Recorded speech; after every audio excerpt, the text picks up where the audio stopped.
네, 일주일 동안도 잘 지내셨죠? 하나님의 복이 여러분과 함께 하시기를 축복합니다. 음, 하나님은 우리가 하나님을 사랑하기를 원하시죠. 또 이것이 마땅한 우리의 도리입니다. 하나님을 사랑하지 않는 신앙은 신앙이 아니겠죠. 그냥 종교 행위일 겁니다. 내가 어떤 여인을 만나는데 사랑하지 않고 만나, 이건 사무적인 것이죠. 그것은 우리에게 강한 이끌림이 없을 겁니다. 무엇보다도 하나님은 우리를 사랑하셨기 때문에 그 나를 향한 하나님의 사랑을 안다면 우리는 반응하게 되어 있습니다. 하나님을 사랑하게 되어 있습니다. 신명기 말씀에서 반복하고 있고, 사실 신명기 말씀만이 아니라 성경 전체에서 예수 그리스도 이브를 통해서도 말씀하신 건데, 너희가 하나님을 사랑한다면, 너희가 하나님을 사랑하기 때문에, 성경에서 말하고 있는 것은 뭐냐? 하나님이 좋아하시는 것들, 이것들을 너희가 지켜야 한다. 그 명령이 있습니다. 그래서 예수님도 너희가 나를 사랑한다면 나의 계명을 지킬 거다라고 말씀하셨습니다. 나의 계명을 지킨다는 윤리적인 명령과 너희가 나를 사랑한다, 주님을 향한 이 뜨끈뜨끈한 마음은 별개가 아닙니다. 이것은 같이 언제나 한 묶음으로 다가오는 거죠. 하나님을 사랑한다는데 하나님이 좋아하시는 걸 안 해? 그 사랑을 한번 생각해 봐야 되겠죠. 뭔가 열심히 하는데 하나님을 사랑은 안 해.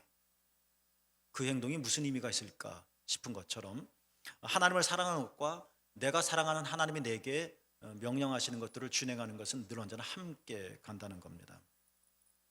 신명기 12장 그 이전까지는, 조금 더 앞부분까지는 이스라엘 사람들이 어떻게 애굽에서 탈출하여 광야를 거쳐 가나안 땅에 이르게 되었는지에 대한 이스라엘 역사가 간략하게 소개되어지고 있고요. 그리고 몇몇 말씀, 예를 들어서 신명기 6장에서 하나님을 사랑하라 하는 신앙 고백들이 나오고요. 그리고 12장부터는 하나님을 사랑한다면 우리가 뭘 해야 할 거냐, 내가 좋아하는 걸 하는 게 아니잖아요. 하나님을 사랑하니까 하나님이 좋아하시는 걸 내가 해야 되지 않겠습니까?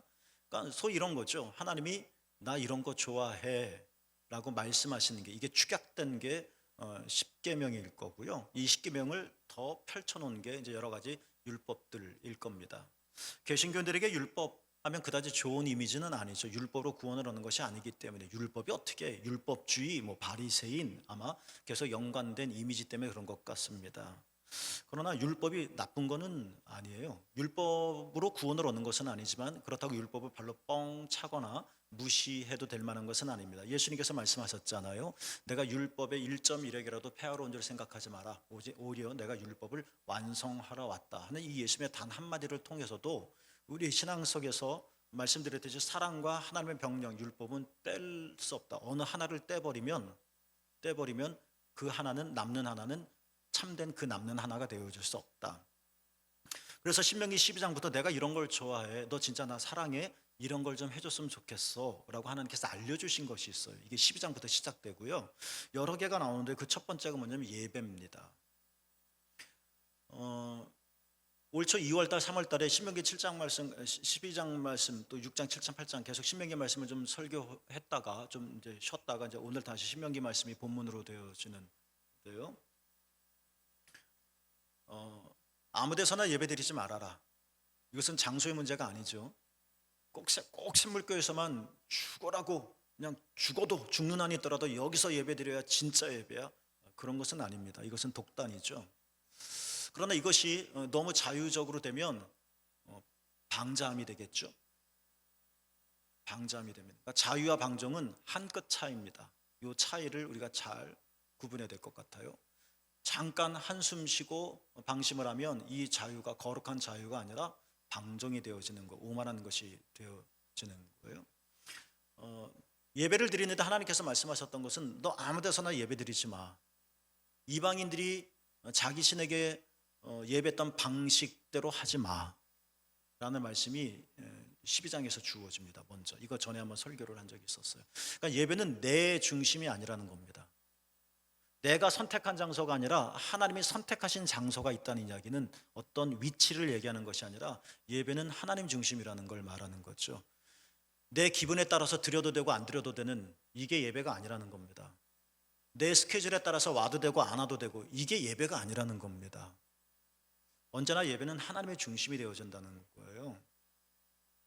그리고 오늘 말씀은 뭐냐면 하나님 예배가 뭐냐? 하나님 오늘 이 말씀을 드리러 가는 건데요. 예배는 하나님 앞에서 여호와 하나님 앞에서 즐거워하는 거다라고 했습니다. 즐거워하는 거래요. 즐거워하다라는 말이 신명기 12장에서만 세 번 나옵니다. 7절, 12절, 18절.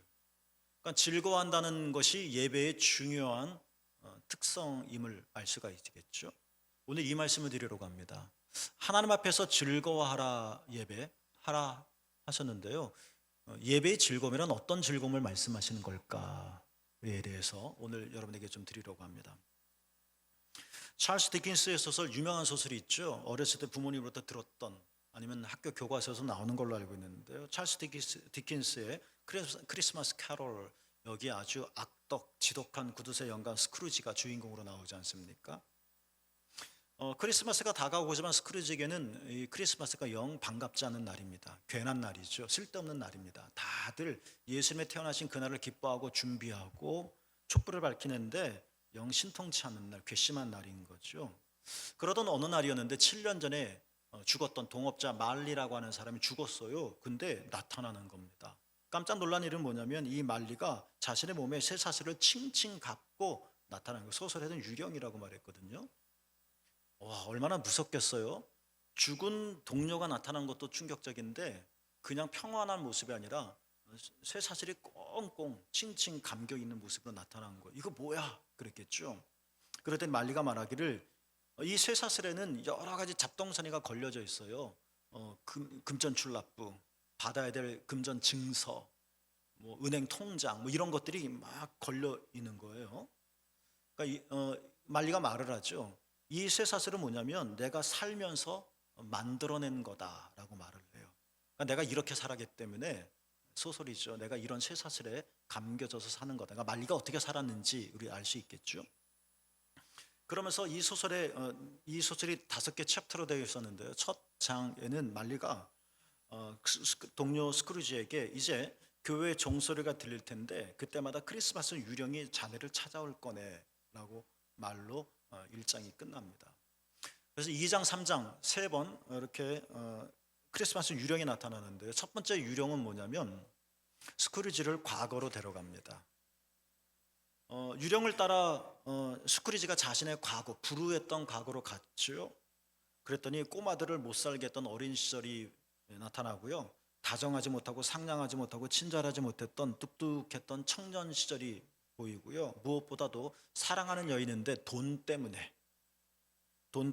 헤어지게 된 그 모습도 보게 됩니다. 기타 등등 여러 자신의 과거가 보이죠. 매일매일 살면서 내가 살아왔었던 그 과거를 생각해 보지 못했었는데 이 기회에 자신이 어떻게 살아왔는지 과거를 보게 되는 겁니다. 그러면서 스크루지는 자신의 과거의 삶에 깊은 비애를 느낍니다. 내가 이렇게 살아왔나? 깜짝 놀라는 거예요. 또 종소리가 울리자 두 번째 크리스마스 유령이 나타나는데요. 그 유령은 현재의 유령입니다. 현재 스크루지와 함께 살고 있는 이 동료 사람들을 막 보여주는 거죠. 다들 가난합니다. 힘겹게 살지요. 그러나 웃음을 잃지 않고 열심히 살아가는 친구들을 보입니다. 특히 직장 밥이라고 하는 이름을 가진 사람이 있는데 이 사람은 근무 환경이 좋지도 않아요. 더군다나 아들이 병에 걸려서 죽게 될 상황에 있죠. 그랬더니 근심이 많고 마음이 무겁지 않겠어요? 그런데도 크리스마스가 되니까 크리스마스이기 때문에 크리스마스를 막 준비하면서 감사와 즐거움으로 맞이하려고 하는 모습이 보이는 거예요. 조카 프레드가 있는데요. 이 사람은 삼촌 스크루지가 참 지독한 구두쇠다라는 것을 다 알고 있지만 그러나 삼촌이기 때문에 끝까지 사랑한다 말을 하고 아끼고 그렇게 대하죠. 근데 조카 프레드의 모습도 현재 모습도 보이는데요. 이 프레드가 조카가 얼마나 기쁜 크리스마스를 보내려고 애쓰고 있는지 얼마나 지금 흥분되고 감사하게 지내고 있는지 다 보게 되어지죠. 세 번째 종이 울리니까 이번에는 크리스마스 유령이 나타나는데요. 스크루지를 미래로 안내를 합니다. 어느 장례식장에 서 있는 거예요. 그런데요, 사람들이 말하는 거죠. 아유, 저 고약한 노인네가 드디어 죽었네 말을 하는 거예요. 더 가관인 것은 장례식장에 가는 사람이 없는 거죠. 참, 저 사람 어떻게 살았길래 사람들이 그따위로 말을 하고 있는 거야. 아무래도 그렇지 도대체 얼마나 못 살았으면 장례식에 애도하는 사람이 이렇게 없어. 스크루지가 소스라쳐 놀라죠. 알고 봤더니 그 장례식이 자기 장례식장이었던 거예요. 깜짝 놀라서 스크루지가 이제 마지막 장에 이르는데요, 잠에서 깹니다. 그리고 하나님께 무릎을 꿇고 감사하지요. 왜요? 내가 이렇게 살아왔구나. 내가 이렇게 살고 있구나. 앞으로 내가 이렇게 되겠구나. 자기의 잘못된 삶을 바로잡을 수 있는 기회를 이렇게 세 번의 꿈을 통해서, 이 세 번의 유령과의 만남을, 나의 과거, 현재, 미래와의 만남을 통해서 내가 새로운 삶을 살 수 있는 기회를 하나님이 주었다라는 사실에 감사하는 겁니다. 그래서 스크루지가 바뀌죠. 가난한 밥, 무시했었던 밥, 동료 직원 밥에게 비싼 칠면조를 크리스마스라고 보내줍니다. 이런 적이 없었거든요. 자선단체 거액을 후원합니다. 아주 자린고비. 그래서 뭐 도와달라 그러면은 아주 콧방귀도 뀌지 않았었거든요. 근데 거액을 후원을 하죠. 조카 프레드는 아주 친근하게 다가오지만 아주 쌀쌀맞게 대했거든요. 이 스크루지가 조카 프레드 집에 가서 그의 가족들과 함께 크리스마스 만찬을 즐기는 내용으로 이 소설은 끝이 납니다. 기억나시나요? 이 크리스마스 캐롤이라고 하는 책을 이렇게 다시 끄집어 읽으면서 그냥 오늘 말씀을 묵상하면서 크리스마스 캐롤이라는 소설이 좀 떠올랐었던 건데요. 그래서 뭐 빨리빨리 한번 좀 다시 읽어봤는데요. 이 소설이 우리들에게 예배란 어떤 것인지, 또 예배의 즐거움이란 무엇인지를 우리들에게 너무나도 잘 설명해주고 있다는 생각이 들었기 때문이에요. 오늘 본문에서 하나님께서 말씀하십니다. 너희들은 하나님 앞에서 즐거워해라. 어떻게 즐거워하나요? 여호와 앞에서 먹으면서 즐거워하라. 오늘 7절 말씀에 그런 말씀이 나오잖아요. 먹으면서 즐거워해라. 그럼 하나님께서 여호와 앞에서 즐거워하라는 이 즐거움은 먹으면서 즐거워하라, 먹는 즐거움일까요? 미각의 즐거움일까요? 그게 아닌 거예요. 그 즐거움을 말하는 게 아닙니다. 와, 배부르게 먹어서 이 포만감에서 오는 즐거움을 말하는 게 아니죠. 예배란 하나님 앞에서 즐거워하는 거라고 그랬는데, 이 예배의 즐거움이란 외부에서 오는 감각적 즐거움이 아닌 거예요. 오늘은 성가대가 좀 안타깝게 서지는 못했지만, 와, 오늘 노래 베델 찬양대 진짜 잘했어. 진짜 잘하셨어요. 네. 여기에 감동받는 게 아니라는 거예요. 이게 거짓이라는 말은 아니에요. 이게 틀렸다는 말도 아니에요. 와, 내가 샘물교회 와봤더니 본당이 참 예뻐. 이런 말씀을 많이 들었거든요. 참 예뻐. 예쁘죠. 그리고 감사하죠. 좋은 일이죠. 그러나 예배의 즐거움은 그런 게 아니라는 거예요. 와, 목사님 설교 재밌었어. 물론 제 설교는 하나도 재미없지만 목사님 설교 재밌었어. 와, 웃겼어. 이런 감각적인 게 아니라는 거예요. 그러니까 예배의 즐거움이란 내 시각과 청각과 감각을 통해서 나를 자극하는, 나를 흥분케 하는 그런 즐거움을 말하는 게 결코 아니라, 야, 오늘 내 마음에 들었어. 뭐 이런 게 아니라는 겁니다. 물론 누구나 다 거기서도 시작할 겁니다. 오늘 찬양대에 기가 막힌 찬양 너무 잘하던데, 여기서도 시작하지만 그러나 거기에 멈추지 않고 더 깊은 곳으로 들어가야 되는 거죠. 스크루지는 새 유령을 통해서 과거, 현재, 미래를 보았습니다. 내가 이렇게 살았어? 내가 지금 이렇게 살고 있네? 내가 이렇게 될 줄도 몰라? 에 대한 단순한 얕은 내 인생에 대한 슬픔이 아니라 이 과거, 현재, 미래를 보면서 스크루지는 자기 안에 깊은 곳에서 어떤 울림과 떨림을 경험했다는 겁니다. 그것이 자기를 변화시켰던 것이죠. 오늘 7절 말씀 볼까요? 하나님 앞에서 먹어라. 먹죠. 그냥 와그작 먹기만 되는 걸까요? 하나님 앞에서 먹으면서 뭘 하는 걸까요? 7절.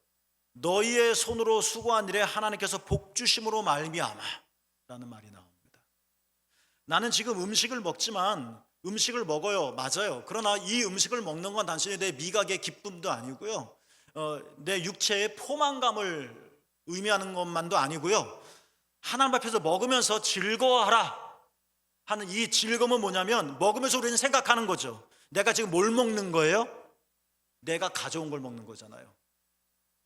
예배당에 있는 걸 누가 갖다 놓은 어떤 교회에서 준비한 어떤 음식을 먹는 게 아니라 내가 가져온 것. 8절, 내가 직접 가져서 하나님께 드린 번제, 제물, 11조, 거제, 소원제, 낙헌예물이라고 말했잖아요.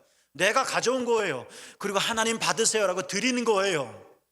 이 드린 걸 내가 직접 먹으면서 뭐라고 말한다고요? 뭐라고 생각한다고요? 뭐라고 고백한다고요? 하나님이 너희의 손으로 수고한 일에 복 주심으로 말미암아 먹어라.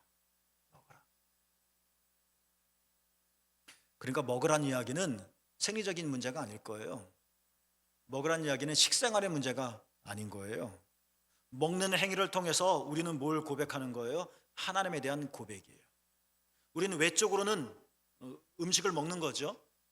그리고 우리는 그 맛도 경험하겠죠. 와, 이거 진짜 맛있다. 이거 내가 좋아하지 않은 삶은 계란이야. 와, 이거 내가 좋아하는 토마토네. 뭐 이런 식으로 우리는 흡족해하겠죠. 그러나 그것 넘어서 그런 표층적인 것 말고 더 깊은 곳으로 가서 하나님이 내가 손으로 수고한 일에 복 주셨기 때문에 내가 이 열매를 지금 이렇게 먹습니다 라는 고백을 한다는 거예요. 예배 즐거움이란 그런 것이 아닐까요? 여러분, 예배가 즐거우신가요? 이렇게 묻는데 싫어요라고 대답할 사람은 아무도 없겠죠. 재미없어요라고 이렇게 대놓고 얘기하면 큰일 나는 거죠. 예배가 즐거워야 되겠죠. 목사님이 출석 부니까 나오는 것도 아니고요. 안 나오면 또 목사님 왜 안 나오셨어요? 전화할까 봐 안 나오는 것도 아니고요. 즐거워야 되겠죠. 그런데 그 즐거움이 뭐냐라는 겁니다. 그 즐거움, 우리의 깊은 곳이죠. 외적인 감각이 아니라 내 안의 울림이죠. 표층적인 것이 아니라 심층적인 것이죠. 이런 생각을 많이 합니다. 여러분이 그러시다는 이야기가 아니라 어쩌면 저에게도 해당되는 질문이시도 하겠죠. 가끔 새벽 예배 때 이런 말씀을 짧게 드리기는 했었는데요. 여러분 불편하게 듣지 마시고 그냥 여러분이 그렇다는 얘기는 아니니까요. 가끔 저는 이런 생각을 하게 됩니다. 우리는 그리스도인이죠. 우리는 하나님을 진짜 사랑하고 있는 걸까? 여러분을 좀 낱낱이 파헤치려고 하는 게 아니라 스스로 한번 질문해 보자는 거예요. 그래서 우리가 더 견고하게 영혼의 성을 세우자는 이야기죠. 우리는 예수님을 진짜 믿는 걸까?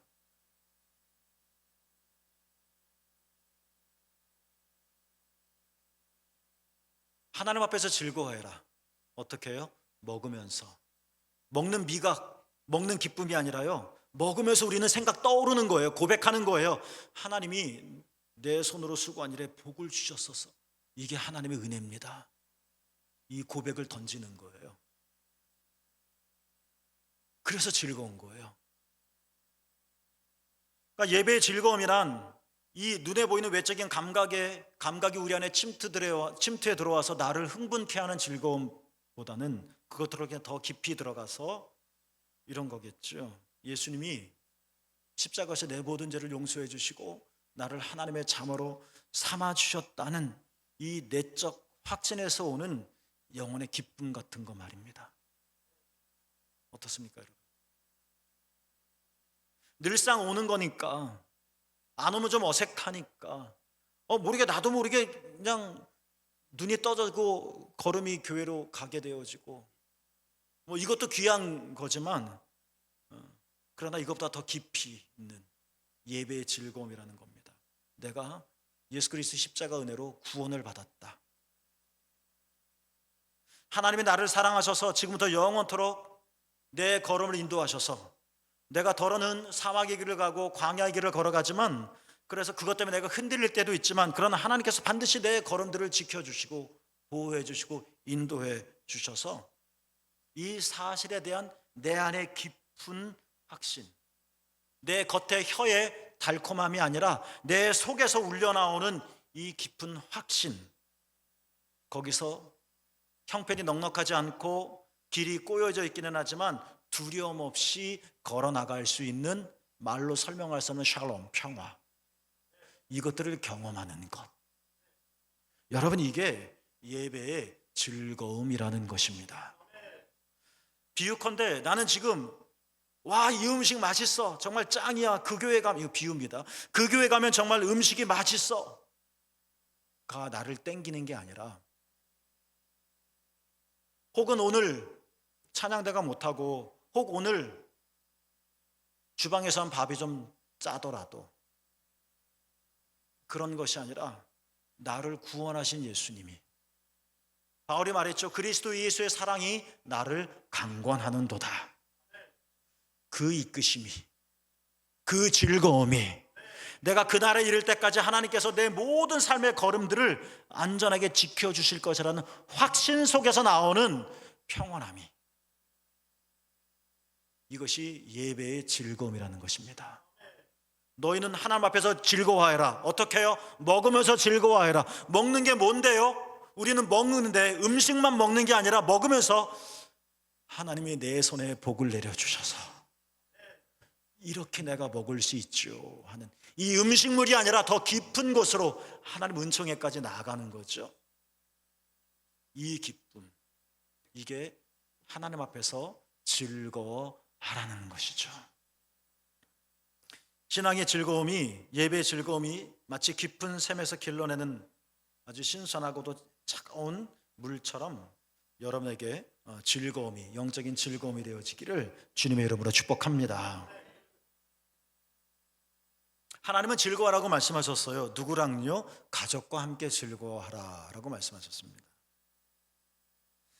가족이 누구일까 생각해 봐야 되겠죠. 가족을 모르는 사람은 없을 겁니다. 그러나 가족이 진짜 우리의 피를 나눈 가족만을 의미하지는 않을 거예요. 가족이 누군가는 중요한 질문일 것 같고요. 그리고 여기에 대한 다양한 의미가 있을 것 같기도 합니다. 여러분도 본문 말씀을 묵상하면서 가족이 무엇을 의미하는 걸까 나름대로 큐티를 할 수 있을 거예요. 저는 하나님 앞에서 즐거워해라, 먹으면서 즐거워하는데 그냥 혼자 먹지 말고 가족과 함께 먹으면서 즐거워해라 라고 하는, 이 가족과 함께, 가족이 누굴까라는 생각에 이런 묵상을 한번 해봤습니다. 가족은 좀 어려운 단어고 이게 좀 뭐랄까 논리적인 비약이 아니라 뭐라 그래야 되나요? 그냥 중간 설명이 없어서 설득 이해가 되시지도 않을 수도 있겠지만, 가족은 전 이렇게 생각해 봤어요. 가족의 또 다른 의미는, 가족이란 뭐냐? 확장된 나이기도 하다라는 겁니다.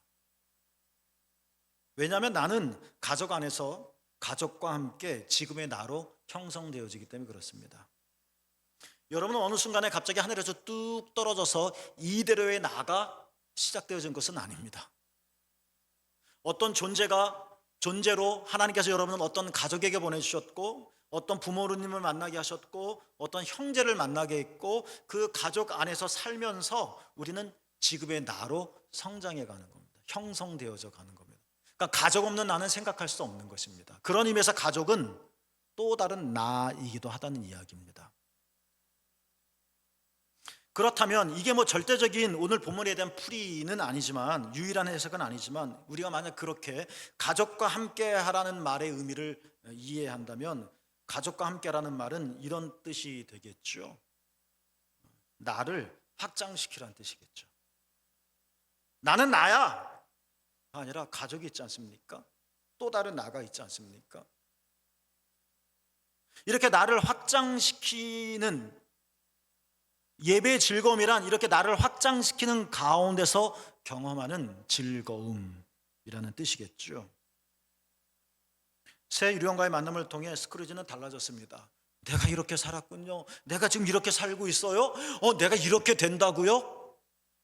호들갑 떨며 놀라는 그 상태로 끝난 것이 아니라 달라졌습니다. 냉혹한 크리스마스가 즐거운 크리스마스로 바뀌었습니다. 그러니까 여러분 이런 거겠죠. 지난주 예배를 드린 나와 오늘 예배 드리는 나는 이미 달라져 있어야 한다는 것입니다. 나는 확장되어져 있어야 한다는 것입니다. 내가 예수를 믿었던 처음 때부터 지금까지 흐른 시간만큼 나는 더욱 하나님을 사랑하고 예수님을 더욱 신뢰할 수 있어. 이렇게 내가 확장되어져야 한다는 것입니다.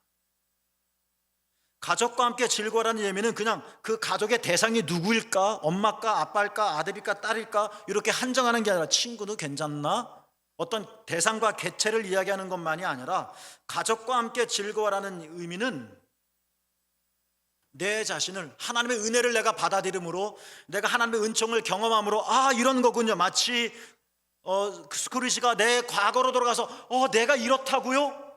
하고 나를 발견하고 스크루지가 현재를 살펴보면서 아니 사람들이 이렇게 산다고요? 놀라운 사실을 보게 되어지는 것처럼 아직 도달하지 않은 미래를 미리 앞서서 가서 아니 내 죽음이 결국은 이렇게 되는 거라고요? 하고 충격을 받는 것처럼 예배는 하나님의 깊은 고백을 드리면서 내 자신이 확장되어지는 경험을 하는 거라는 것입니다. 내가 깊은 감격을 누렸는데 어제와 내가 똑같아. 내가 하나님의 은혜를 받았는데 그때와 오늘이 별 차이가 없어가 아니라 하나님의 은혜가 임했기 때문에 병은 똑같을 수 없어도 내용물이 달라졌기 때문에 쓰레기통이냐 아니면 냉장고냐 그 위치가 정해지는 것처럼 하나님의 은혜가 임했으니 하나님의 은혜가 임한 만큼 나는 확장되어지는 그 가족과 함께 변화되어지고 확장되어지는 그 또 다른 나와 함께 즐거워하라. 그러니까 예배란 이런 변화되어짐에서 경험하는 즐거움이라는 것입니다. 여러분 물론 이것은 우리의 윤리적인 행동 하나하나를 가리키는 것은 아닙니다. 너 똑바로 살아 늘 언제나 부담스럽죠. 기독교인이지만 기독교인에서 어떻게 100%다 양심 있게 바르게 살겠습니까? 늘 그렇지 못하죠. 아이고 내가 또 이렇게 살아 잘 살면서도 변화되어짐이라는 것은 이렇게 행동 양식만이 아니라 그 행동을 가능케 하는 그리고 내면의 깊은 영적인 은혜와 하나님의 사랑에 대한 변화 그리고 이 변화 속에서 경험되어지는 내가 더 깊어지는구나 내가 더 넓어지는구나 내가 하나님을 더욱더 왈칵 껴안는구나 내가 전에는 하나님을 머리카락만 봤는데 이제 주님의 얼굴을 보게 되는구나 내가 전에는 하나님께서 입을 열어 말씀을 하시는데 무슨 소리인지 못 알아들었건만 이제는 내가 그 말씀을 알아듣는구나 하고 내가 더 심층 깊어지는 이 변화를 느끼면서 갖게 되는 즐거움 이게 가족과 함께 즐거워하라 하는 말의 또 다른 의미이지 않을까 싶은 거죠. 매우 인상 깊게 읽었었던 책 중에 하나는 가끔 소개드렸습니다만 헬렌 아우멘이 쓴 책인데요. 영적 발돋움이라는 제목으로 번역된 책입니다. 영적 발돋움. 원래는 영어 성경에 영적 발돋움이라고 되어 있지는 않은데요. reaching out이라고 되어 있죠. 쫙 뻗어가는 겁니다. 성령 안에서 산다는 것은 무슨 의미일까라는 부제도 달려져 있습니다. 헬렌 아우엔은 우리가 변화되어진다는 것은 신앙을 갖는다는 것은 성령 안에서 산다는 것은 이렇게 세 가지 영적 발돋움을 한다는 것입니다. 발돋움. 키가 크는 겁니다.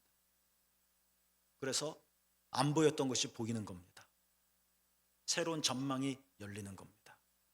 나는 이래 라고 그렇게 멈춰 사는 게 아니라 커가는 겁니다. 발돋움하는 겁니다. 첫 번째 발돋움은 외부 환경과 조건에서 찾는 나가 아니라 사람들이 나를 어떻게 보는지 저 사람은 나에게 뭐라고 말하는지 내가 하는 일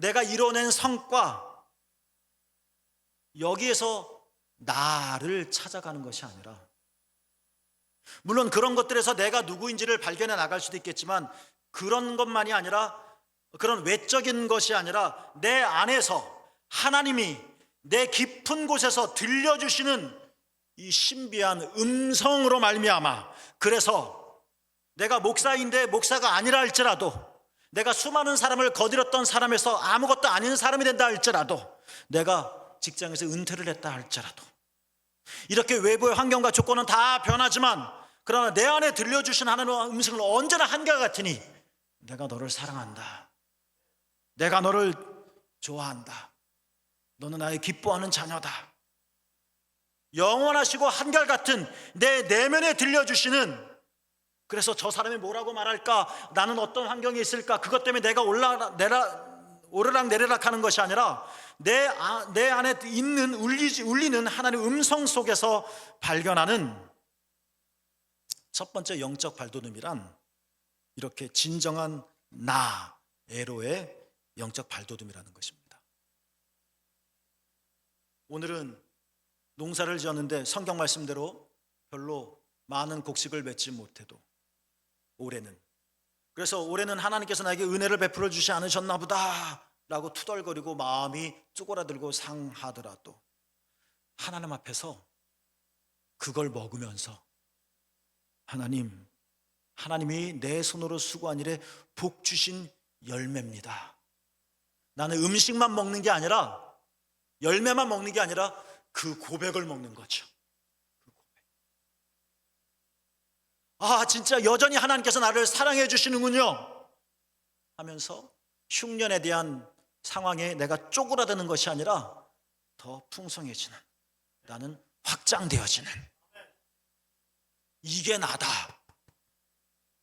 진정한 나, 에로의 영적 발돋움, 점핑하라는 겁니다. 점핑.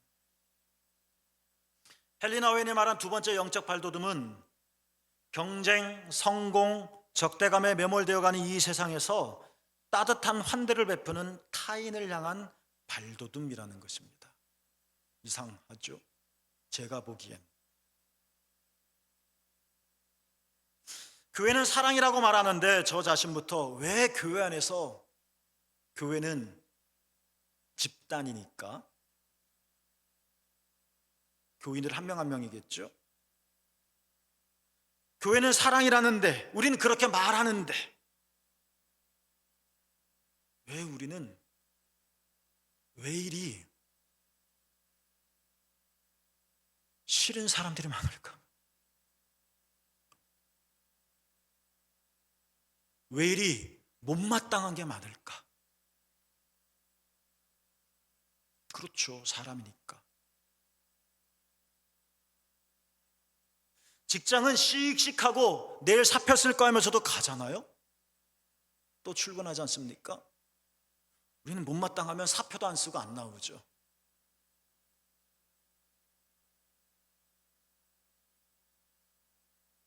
기독교인이 된다는 것은 하나님의 사랑에 내가 충만하고 사무친다는 것을 말하는 건데, 왜 우리는 이렇게 쫀쫀한가?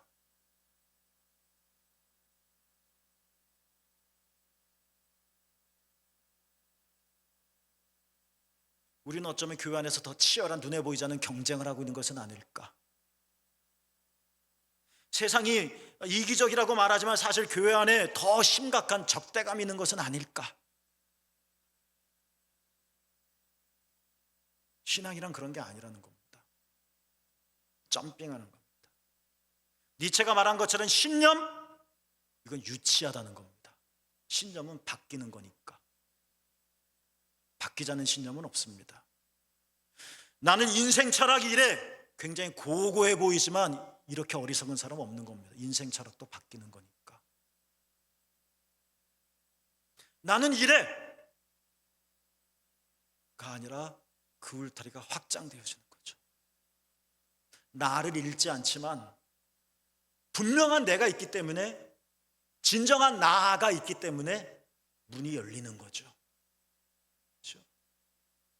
내가 내 자신에 대해서 자신이 없으면 늘 사람을 경계하겠죠.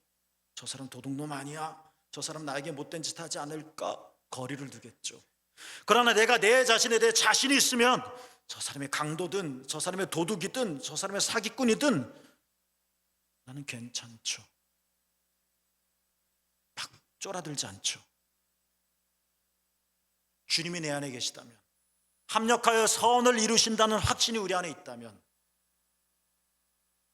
저 사람이 나보다 앞서가면 나는 2등밖에 못하겠네, 저 사람이 나보다 더 성공하면 나는 조그만 파이밖에 못 먹겠네 라는 데 갇혀 지내는 것이 아니라 하나님이 다 잘하실 것입니다 라는 이 엄청난 보편타당한 놀랍고도 깊은 하나님의 섭리를 우리가 믿는다면 우리는 기꺼이 문을 열겠죠. 어떻습니까? 우리의 문 열림은 어느 정도인지. 뭐 말하지만 아빠가 어린 애하고 어린 아들하고 새우깡 하나 더 먹겠다고 싸운다면 이건 아니죠. 이건 아니죠. 너 먹어라, 너 먹어라. 이게 아빠죠. 헬리나 오웬이 말한 세 번째, 리칭 아웃. 영적인 발돋움은 영적 호흡이라는 기도와 마음의 고백을 통해서 하나님과 깊은 교제를 나누는 하나님을 향한 발돋움을 말하는 것입니다. 우리 하나님을 향해서도 점핑하자고요. 언제나 우리가 언제까지 그 하나님만 믿고 계실 겁니까? 언제까지 우리가 알고 있는 그 하나님 안에 안주하시렵니까? 하나님의, 내가 믿는 하나님의 크기만큼 하나님이 내게 일하시겠죠. 하나님을 더 잘 알아가 보자는 겁니다. 우리도 리칭아웃 해보자는 겁니다. 우리도 하나님 향해 발돋움을 한번 해보자라는 겁니다. 한번 점프하면서 멋진 환호성을 외치며 사진을 찍어보자는 겁니다. 이게 나를 확장시키는 것이고, 세 가지 영적 발돋움이 이렇게 나를 확장하는 것이 가족과 함께 즐거워해라.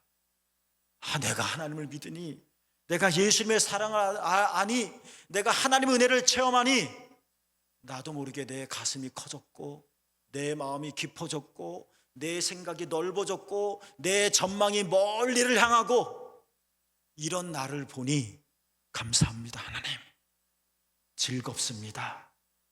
여러분, 이게 예배의 즐거움이라는 것이죠. 우린 점점 좁아지는 것은 아닐까? 우린 점점 얕아지고 있는 것이 아닐까? 우리는 저 산 너머에 우리의 시야를 가리고 사는 것은 아닐까? 하나님이 계시지 않습니까? 우리 지금 하나님께 예배를 드리지 않습니까? 우리는 하나님의 전능하심과 위대하심을 경험하지 않습니까? 그 하나님이 내가 믿는 하나님이라면, 그 주님이 내 안에 계신 하나님이라면 우리도 넉넉해지겠죠. 확장되겠죠. 나도 이렇게 되는구나. 이 변화되어짐에 따른 즐거움. 하나님이 나를 이렇게 만드시네요. 하나님이 우리에게 말씀하셨습니다. 여호와 앞에서 즐거워하라. 그 즐거움은 감각적인 것이 아니라, 음식만 먹는 즐거움이 아니라 다 하나님의 은총입니다. 고백의 먹음이겠죠.